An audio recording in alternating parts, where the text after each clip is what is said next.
प्रत्येक व्यक्ति अपने जीवन में कुछ लक्ष्यों को निर्धारित करता है, जिससे वह अपनी योग्यता और अपनी प्रगति की परख करता है।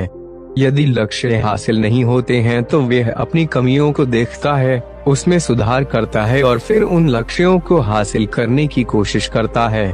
कई लोग अपने लिए लक्ष्यों को निर्धारित करते हैं और उसको पाने के लिए रणनीति भी बनाते हैं, लेकिन वे असफल होते हैं। जागरण अध्यात्म में आज हम भगवान बुद्ध से जुड़ी एक प्रेरक घटना के बारे में बता रहे हैं, जिसमें आपके लिए एक संदेश है। भगवान बुद्ध को जब ज्ञान की प्राप्ति हो गई, तो फिर वे संसार को उस ज्ञान से आलोकित करने निकल पड़े। भगवान बुद्ध किसी गांव में जीवन के विभिन्न आयामों पर प्रतिदिन व्याख्यान देते।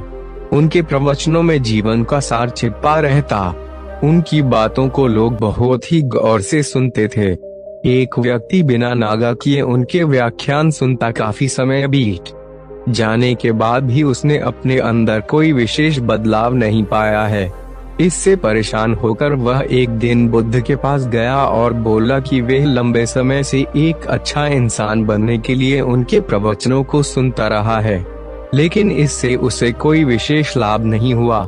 वह एक अच्छा इंसान नहीं बन पाया, उसमें कोई बदलाव नहीं आया है।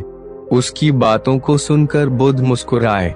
उन्होंने उसके सामने उसके गांव का नाम, वहां तक की दूरी, वे वहां कैसे जाता है आदि जैसे प्रश्नों की झड़ी लगा दी।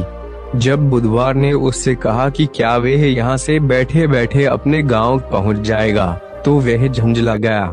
उसने कहा कि ऐसा तो बिल्कुल भी संभव नहीं, उसे वहां तक पहुंचने के लिए पैदल चलकर जाना ही होगा। इस पर भगवान बुद्ध ने कहा कि अब आपको अपने प्रश्न का उत्तर मिल गया होगा।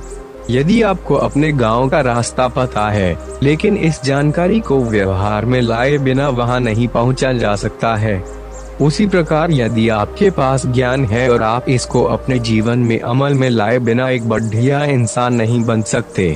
ज्ञान को अपने व्यवहार में लाना आवश्यक है। इसके लिए आपको दृढ़ निश्चय के साथ निरंतर प्रयास करना होगा। जुड़े रहने के लिए लाइक सब्सक्राइब करें। धन्यवाद।